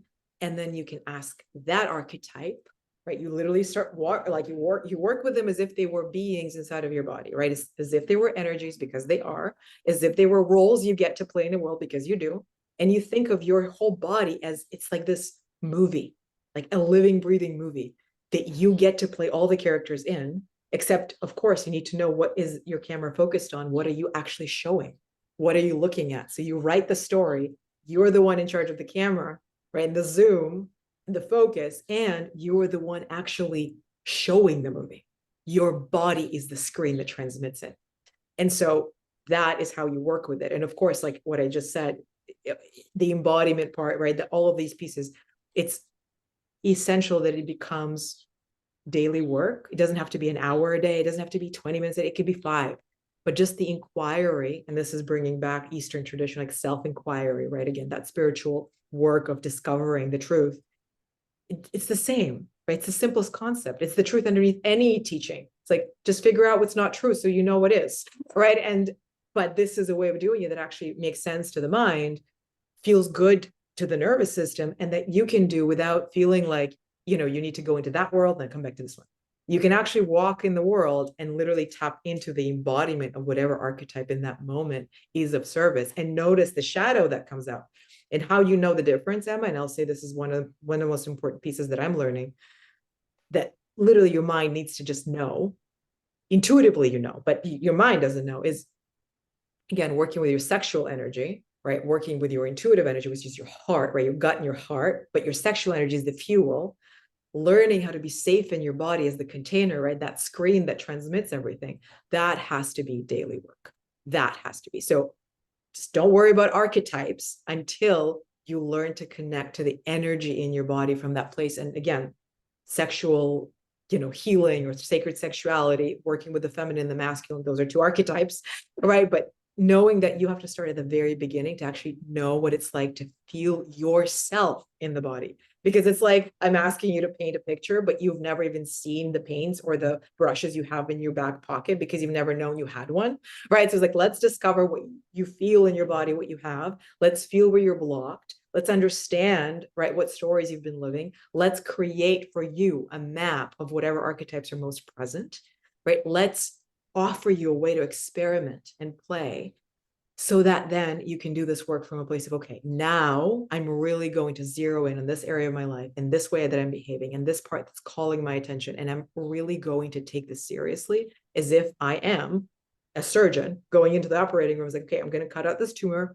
I'm going to, open the body here, and I'm going to reintegrate the tissue, not the tumor, but the tissue, in a way that is regenerative to the body. Right? That's what we're doing. We're literally taking your shadows, making them into sacred compost. And So we're that, doing this by yeah, welcoming in the shadow. yes, So you're yes, noticing the shadow and you say, okay, what are you all about? Let me actually yes, feel you, and then let the yes, feeling come through you as long as it needs to. yes, exactly. Yes. So I mean, again, there is a different process of doing it for Yeah. everyone. Depends what your capacity is. But I would say you would start with simply sitting with the first, right? The first thing that you would ask yourself is, what do I not want to feel? Right? What part of me do I not want to see? Because that's the shadow right now in this moment that needs your attention the most. Okay, it's the part of me that keeps lying, or the part of me that keeps hiding, or the part of me that keeps sabotaging, whatever. So, right, what do I not want to feel? What do I not want to see? What am I most ashamed of? The shadow will show up. Then you feel it. I would say the next step, again, in my work would be, where is it in your body? Where is Actually it in your feel it in body? the body. Yeah, it's somatic. It's always embodied. So we start with the body, we end with the body. So which is why everything I would do with you and everything that I would teach anyone to do is starting with feeling the container, which is why I said you have to tap into the instrument, breath work, right? Intentional breath work, movement, yes, meditation, right? But actually feeling the energy of being, right? Like you said, just being in the world, not being in the world, being in not being in the world, but also being in the world, in that space of, I don't know who I am, right? But I am in my body. I can feel my body connecting, right? Your energy, your attention to your womb, to your sacral area, your root, right? Again, your survival mechanism, your heart, opening your channels so that you can actually move sexual energy, again, creative energy through, so that you can then open your heart wider and deeper, and in a way that allows you to receive and transmit intuitive information. That's intuitive development. It's all part of this. And again, you're not doing this, only this and then only that. It's all happening at the same time when you do it right. It's naturally happening. So if I'm going to give you a breathwork practice, I would say 10 deep breaths into your pelvic floor, your gut, your womb, right? Just in your root. 10 deep breaths, just feeling the safety, the presence, the power you have, right? Oxygenating your body, opening, then intentionally opening, right? Your heart, lifting your heart, letting your body just become this transmitter of anything and everything. I'm here for everything. That's Tantra. I'm here with everything. Everything is welcome, right? And I am everything, right? That's the experience. Like, I am everything. So from that place, I'm so curious, what's going to come up? I don't want to see it. What part of me do I not want to see? Oh, shame around my sexuality. Oh, the wound, right, that I'd felt 5 years ago and never, this is coming up, right? This person is popping up into my head. Oh, the part of me that criticizes me for never having launched my business, this or that, right? Whatever. The part of me that keeps spending money and doesn't know how to hold it, right? Keeps sabotaging itself. Okay. So let me then, yes, welcome this shadow, give it a name, find it in your body. As we said first, find it in your body, give it a name, give it a face. If you can connect it to an archetype you already know or work with, it could be a goddess, right? Whatever helps you, but just give it a name, give it a face, give it a voice, and then actually embody it. Let it come into your body and tell its story. What does it want? What does it need? That's where you feel that compassion, right? That awareness that you are not it, but you are here to learn what it's here to teach you, because it's guiding you to discover who you really are and what you're here to offer. And also how you want to do it, right? In what little transmission do you want to be in this world? I would love to sing, you say, but how, right? From what place do you want to sing? Is it just, I just want to sing well? No, you want to sing from a place of my heart is breaking with love. My heart is breaking with love. Okay, well, that's an archetype, right? And again, you don't need to be working with it to sing, but just to know that's where you want to come from. Oh, that's the gift. That's the gift of your prostitute. That's the gift. Oh, now I want to get to know her more, right? What is her story? How much has she suffered? That allows you to be in, again, radical compassion, like being with her and knowing, oh, wow, her desire to love is so deep. Her need for love is so deep. She just doesn't know how. So now, what is the gift? The gift is my capacity to love. The gift is how much I want to love myself. The gift is the fact that all I want to do is love. I just never thought I had permission to do that. I thought someone else had to give it to me. I thought I needed to earn it. I thought I had to be this or that to be loved. Wait, no, I just want to feel loved now. Okay, so the gift is I want to be loved now. Okay, so how can I experience love now? How do I connect to the archetype that holds that power? That's the lover. Oh, I'm going to embody her. So how does she move? How does she talk? What does she wear? What does she say today? What does she do today? How can I serve her today? From that place, you do whatever intuitively you receive as guidance in that moment. That's how you work with your archetypes. That's how you work with your shadows. That's how you work with your light. There are many ways of going deeper and wider, and you will find your own, but this is literally the foundation of it. See the shadow, accept it, own it, fall in curious love, right, with what its gift is. No, it's not true, but that it's here to serve you. And then look at the gift, reveal it, really see it, recognize it's in you. That's why you see it and feel it, it's because it's in you. And then embody the part of you that gets to reveal the gift to the world. You revealed it to yourself, now reveal it to the world. Transmit that. So your body becomes a transmission. So that's how you then move into the world to, like we say, manifesting, right? Attracting, magnetizing. That's how you magnetize, attract, right? It's the same thing. Manifest what your heart really desires. Because what your heart desires is what you came here to offer the world. That's what the world wants from you, right? It's when the baby cries and wants to drink, the mother wants to feed it. So that the baby can grow up and live in the world. Like it's every nature. It's not you, it's everyone. So yeah, I'm being called to sing and offer myself. Okay, the world wants this from me. How can I become a transmission of this power? What do I need to do? Who do I need to call? Who do I need to? And then your masculine comes in. The lover is very feminine, right? Okay, so the masculine side of it, there is a masculine lover, of course, but the masculine's role isn't to experience more, let's say, expression of love. The masculine's role, yes, is to experience receiving a lot of love from the feminine because it holds space for her to reveal her love.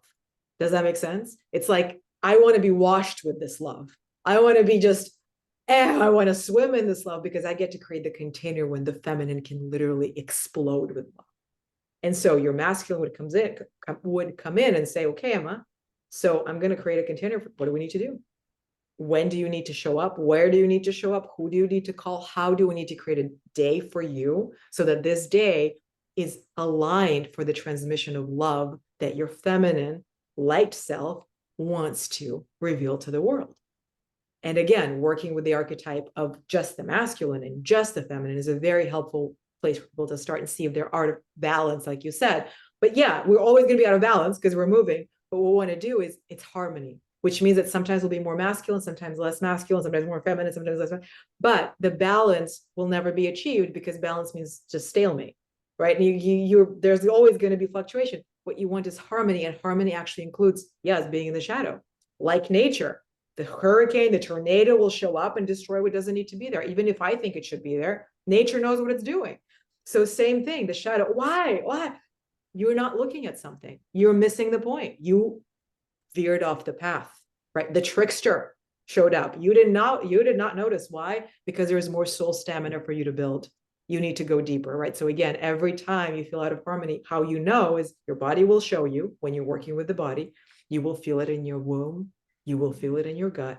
You will feel your heart is closing. So that's how you, by the way, know when you're in the shadow. I'll tell it to everybody right now. That's what, like, how you explain it to yourself is when you're physically shutting down, it looks like your shoulders are collapsing. Your voice won't feel like your voice. It will either just be very, very, very, I don't want to say soft, but it will just be at 30%, right? It's like, I can't really express my voice, or really high, right? It's like, that, basically you will lose your connection to your capacity to express your voice, your heart, and your gut.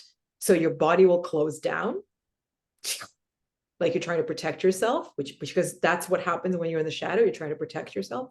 You will feel very much in your head. When people say, I'm in my head, that's what's happening. Your energy moves up to the head, but not the third eye, right? When we talk about head, but the ego, right? That, oh, where do I go? What do I need to get? How do I get out of here? Like that kind of, where do I, like that hasty, very overwhelming, right? That pushy energy that we call the toxic masculine, for example, right? Or needy, clingy. I want, that's the toxic feminine. We call it, it's the wounded masculine, the wounded feminine.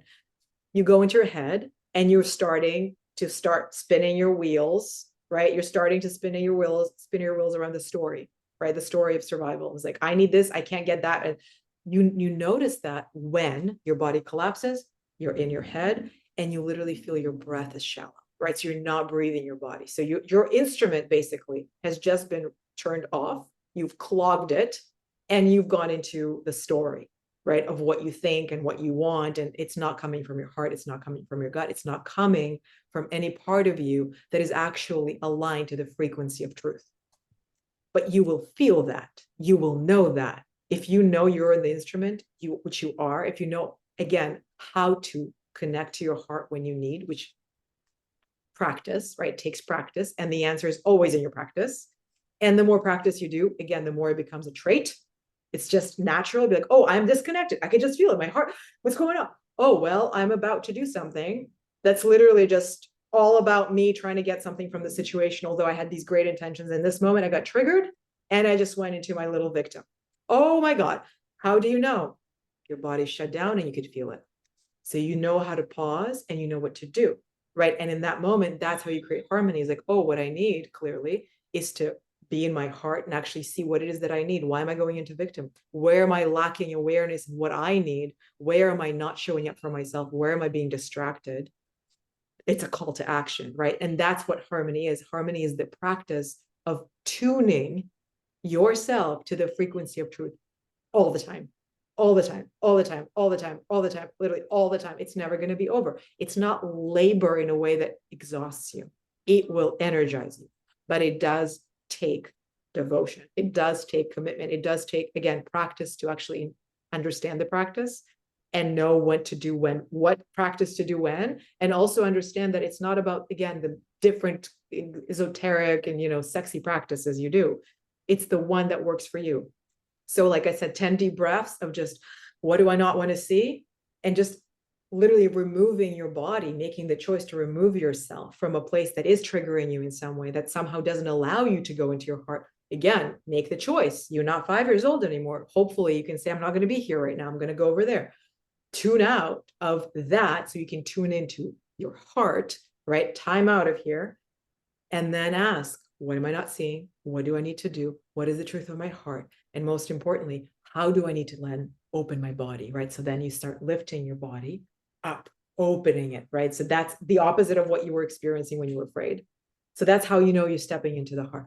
Open your heart, and it will feel weird. And you might be like, I'm still not connected. A lot of people so disconnected from their wombs. They will like, I can't feel it. I can't feel it. It's okay. It's okay. Your psyche is not aware of how to feel it yet because you've been disconnected for so long. It needs to become something that becomes, it's almost like it becomes natural because it is, right? But you need to learn for it actually to become natural, because what you've learned to do is disconnect, right? So you have this normal pattern of disconnection, which feels natural to you because it's habitual. So what we're doing is, again, rewiring your body, your nervous system, your capacity to come back to yourself by learning how to do what's most natural. Heart open, aligned, grounded, present, deeply curious. It's the state of a young child. I just described. That's what, again, the natural way of just being in your body. Oh, I'm open to the world. I'm here. I'm safe. I know how to hold myself. To get into that state and to make it a trait, that is the practice. And the different ways of doing it, again, that work for you, they do not need to be complicated, but they do need to be consistent. They do need to be, and especially if you're noticing, well, I can't do it here. I can't do it here. The answer is more practice. The answer is more practice. The answer is perhaps a different practice. Maybe this one is just not working for you. Maybe you are so disconnected from your gut, right? Then again, breathing into your gut isn't even on offer. You can't. So then what we're doing is we're going to start breathing just into your heart, opening your heart, and then slowly dropping your attention, maybe through a shamanic journey, right? Moving into the bottom part of your body, into the gut area, so that you can feel safe to be there.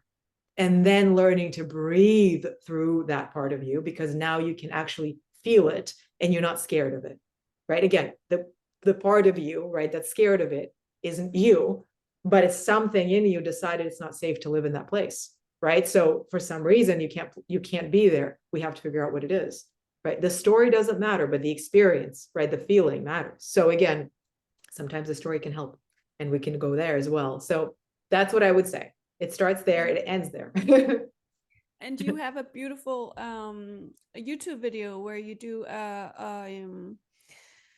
like coming into the body. It's like a breath work, but also feeling the sacral Yes, area that people yes, yes, can yes, get that's access to, true. right? Yes, hold on, I'm just gonna plug in my computer. Um, I do. I have one specific, specific practice. We can probably link it here if people want. Yeah. And I have a couple of, again, like some meditations people can download. There is like more activated your sexual energy practice that, again, you might not want to do yet, because if you feel disconnected from, again, your sexual energy, your womb, your gut, it could feel overwhelming and intimidating. It's like, well, this doesn't work for me. It works for you. It's simply that you need to go to a different part first. Right. And so, yeah, the one that you're referencing would probably be a great way for people to start. Yeah. Yeah. Wonderful. Yeah. Sasha, we've talked for a long time.